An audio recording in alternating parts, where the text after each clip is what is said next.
Hello everybody and welcome to the United Stand Chart Show, where we count down the top 10 Manchester United players of the week in what is an old adage to top of the pops, the chart shows of the music industry that have sadly disappeared, but not when it comes to football. We will take on the mantle and we will bring it back. Last week's number one was Anthony Martial. Will he be this week's number one? I can tell you there's only one new entry, but there is a lot of movement as we take in the Everton game and the Thursday night Europa League game and rank this week's players in the top 10. So fasten your seatbelts and get ready, pot pickers. Let's go. Before we get into it though, let me just remind you, it is Saturday night. I'm live on TalkSports between 7:30 and 9 o'clock taking your calls. If you want to listen in live on national radio in the UK, or you can get involved in the TalkSport YouTube channel where I'm live on there as well. Don't forget to miss that. Lots to talk about. We're talking about United as well. Also, members, new videos just gone up. I've taken on your advice about Bruno Fernandes and we've deep dived Bruno Fernandes, comparing him to James Maddison, Odegaard and De Bruyne this season across all the stats, long passes, short passes, dribbling, shots on target, the whole lot. That's a new member video. If you want to be a member, click the members button and get involved. If you are a member, don't forget to watch it. It's quite interesting. So let's get into the top 10 this week. Last week's number 9 is this week's number 10, Luke Shaw. I must just say that in the top 10 last week, we had Anthony Martial and Raphael Varane. Neither of them make this week's number 10. Not because they're bad players, but I just couldn't give Martial, he couldn't get in. I know he got an assist, he only played for about 25 minutes. He didn't get in, and Varane came on and played well against Everton. It's just not enough. There's enough quality to be in the top 10, in my opinion, this week without Varane and Martial making it. So, explanation there. I've just got to say, Victor Lindelof nearly made the top 10, but didn't. Some people might find that a bit controversial. I think some of the things this week might be controversial. I didn't feel that Luke Shaw justified dropping out of the top 10. He was last week's number 9. He played well against Everton, but I feel that people have done better than Luke Shaw. So he's actually dropped a place, which I want to see that happen, actually. It shows that if a player that's not done anything wrong has dropped a place, then everybody above them must have done a little bit better. And I think that's what's happened here. So Luke Shaw is this week's number 10. I thought he played well against Everton. I do. I think he played well against Everton. I'll say it again. I thought he played well against Everton, but obviously he didn't start the game against Ammonia at Old Trafford. Came on and did reasonably well again. I like Luke Shaw, and I'm one of the first people to defend him. But to be honest with you, whilst he did well against Everton and on Thursday night, I still think there's loads more he can do. I mean, he did better than Malacia's been doing, but Malacia's not playing well at the moment. So I think there's a lot more to come from Luke Shaw. I don't think he's playing scintillating, high-standard Luke Shaw. I know Ricky thinks he's one of the best left-backs in the world. I think he can be, but I think there's gears for Luke Shaw to go up. So he's this week's number 10 for me. This week's number 9, Bruno Fernandes. He was last week's number 8, so he's dropped a spot. Some people would say Bruno doesn't deserve to be in the top 10. I think that's ludicrous. I'm a big fan of Bruno Fernandes, even though, look, check out the members video. It's really interesting just to show where Bruno's strengths and weaknesses are as a number 10. So if you are a member, make sure you watch it because it's a real deep dive that we don't really normally get to do. So check it out on the members section. But look, Bruno's effort levels nobody can argue with, and he should have got a few assists on Thursday night. He had a big part to play in the Everton goal, didn't he? He won the ball back to get the ball to Martial, who gave it to Anthony on the first goal. So Bruno's doing okay to good in some people's eyes. I think he should be the star player. That's what I think about Bruno. So look, he's in the top 10. I wouldn't throw him out the top 10. I wouldn't be surprised if he goes up next week. I think he's on the verge of just finding his groove, but he's not quite there yet. So Bruno is this week's number 9. This week's number 8, and it is a bit of a drop for Delot because Delot's been in the top 5 quite consistently, and he was actually last week's number 3. He's this week's number 8, so he's dropped 5 places. I felt that last week I think Delot has deservedly been in the top 5 quite a lot on the chart show week to week. But I think that last week he was almost in the top 5 on default because of what he'd done in previous weeks. I think this is the week where he needs to drop a bit because he's had a very good start to the season. And I think we're all very, very happy with Delot. But I think there's no doubt that Everton and on Thursday night, it wasn't amazing from Delot. It was okay, but it's not going to get him in the top 5 this week because he had a good start to the season. And I think there's a number of reasons for this, all of them positive. Well, not all of them positive. One of them is he's been doing so well that now he's got to go up a gear because we expect more from him. So he's got to keep developing, which he is. The second thing is he can't be rotated. So it's not his fault that he can't be rotated or substituted. So you've got to bear in mind that freshness is not something that's going to be associated with Delo. So he's down to this week's number 8. He's having a really good season, but I just feel that obviously he's probably been a bit average the last couple of games. But I still really, I think Delo's having a good season, and I think it's important that we provide him a bit of support and keep his concentration levels up there can help if you've got rotational options, which we don't have at the moment. Again, a bit of a dropper. He was last week's number 6. He's this week's number 7, and it's Anthony. Again, I don't think Anthony's done anything wrong. Very good goal against Everton. Little bit quiet again on Thursday night, but put a lot of work in against Everton. I think we had Scholesy saying that he looked a bit like a one-trick wonder and whether he could adapt. And then Scholesy said, you know what, I got that wrong. He did work really hard against Everton. So what I like about Anthony is that, look, he might not be hitting the top 5 in the chart show and he might not be hitting man of the match in the games, but for a player that we've spent so much money on, he broke that record of scoring in his first 3 Premier League games, and that shut down anybody going, what a waste of money. You know, there would have been so many journalists and pundits and rival fans waiting to go, what a waste of money. You look at Pepe at Arsenal, it didn't take long, did it? It didn't go well for them with 70 million quid. When you score 3 Premier League goals in your first 3 Premier League games, it just shuts everybody down. And I think that has given what I think is really important to Anthony, because Anthony wasn't a player that I predicted was going to hit the ground running, and I don't think he has. I think there will be an adjustment period.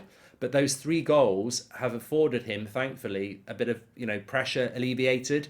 Nobody can start calling him a flop because he's got 3 Premier League goals in his first 3 games. So he's going to be a slow burner. He's going to take a little bit of time.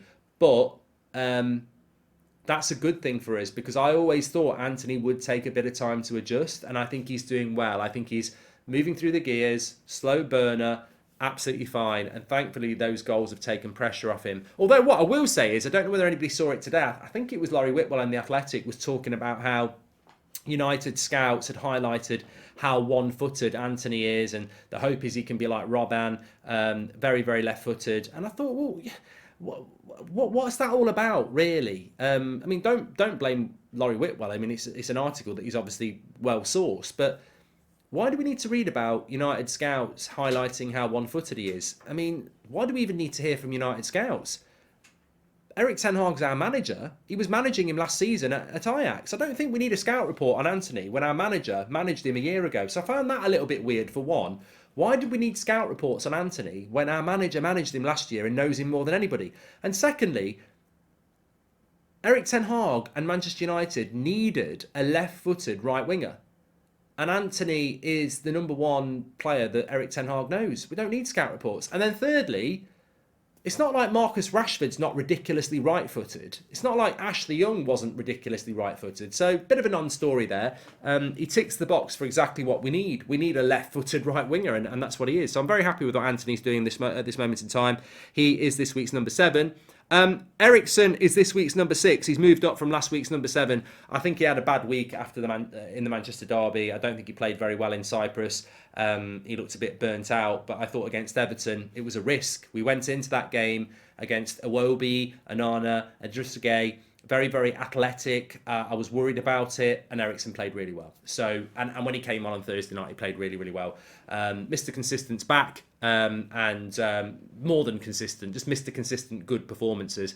I thought he played really well against Everton, and probably got overshadowed by Casemiro and Ronaldo, and maybe even Rashford or Martinez to a certain extent. But, he's back. Eriksen was back on it against Everton, and really, really important player to us, and just does the things we need him to do. So he would be back up there for me as this week's number 6. Well done to Christian, and it's good to have him back because he's so consistent for us. And then this week's number 5, Marcus Rashford, which I struggled with. I didn't know whether to put him down lower. I didn't know whether to put him down higher. Marcus Rashford last week was number 4, so he's dropped 1 place, but I thought Rashford obviously missed a lot of chances on Thursday night, so people will go, this, that and the other. I've used this with Nunez, so I'm definitely going to use it with a Man United player that I like. You can talk about the finishing, and the finishing was bad, but if you're struggling for a positive, the clear positive for me is that Marcus Rashford is in the right place at the right time, getting those chances. I mean, he should have scored 4, let alone a hat-trick. He should have scored 4 on Thursday night, and he scored none. And you know, maybe his head dropped a bit. Maybe it just wasn't one of those nights. I don't know. But I would be saying to him, and I'm pretty sure Ten Hag has, if you get those chances on Sunday, you score 4 of them. It's just it's a bad day at the office on Thursday. So, look, I think Rashford, I wouldn't read too much into Thursday night. I prefer what he did against Everton. I mean, that was a graft performance from him. He really grafted in that, which is one of the things that people worry about Rashford over the last couple of years. Have injuries impacted on his ability to be physical?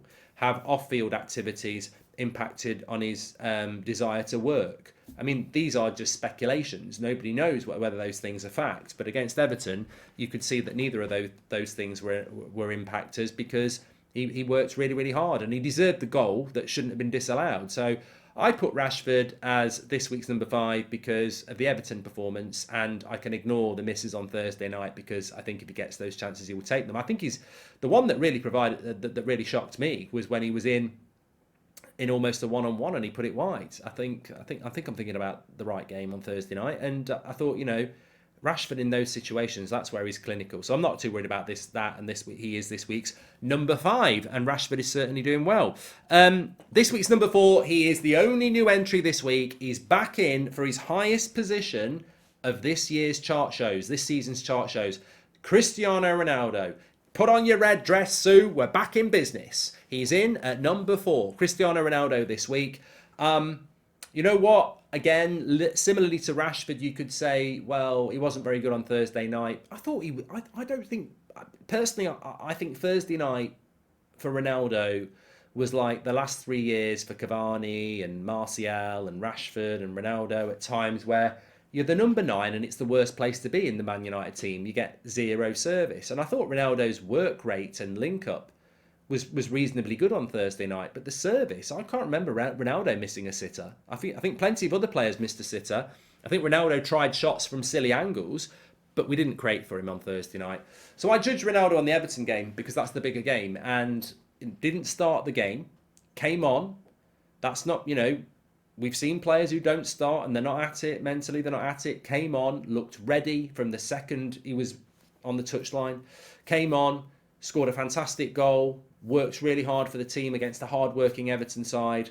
I thought it was a brilliant performance against Everton from Ronaldo, and totally deserving of being in our top 5 this week as this week's number 4. And to be honest with you, Martial going off was a real blow. And when you bring someone on the bench like that and they perform like that, that's why he is one of the world's greatest players. But was really important to us, and will be very important to us on the game against Newcastle, because I doubt Martial can start. So it's good. Most important of all, it's good to see Ronaldo finally looking like Ronaldo. I think the first weeks of the season, Ten Hag had hinted at missing a pre-season was a bad thing, and clearly it has been.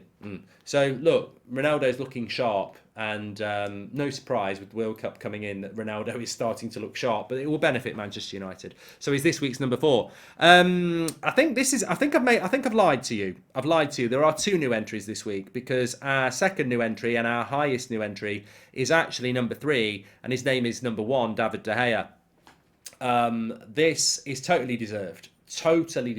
Might shock a few people that we'd put David De Gea as a new entry straight in at number 3, but nothing to do on Thursday night. You know, he could have done his Tesco shop. He literally could have put a little sign up and said gone for lunch. Like, he would have been absolutely fine. But I'm talking Everton. That little tip over from Garner right at the end. I mean, it wasn't easy to do, and he's done a good job there. His distribution, his speed off the line against Everton. Look, I know that people say, well, this is what we want as standard, but it's not what we had last year. And it was a difficult place to go, a lot of pressure, very enclosed ground, it's raining, we're coming off the Manchester derby. I thought David De Gea's performance against Everton was massively understated, and in some corners underrated. So I think you've got to applaud and highlight these sort of performances, like we did with Delo at the start of the season, and McTominay and Rashford. De Gea deserves it as well. When you see development, I'm not talking about just good performances here. I'm talking about development of the player. And as I say, we've seen it with Delo.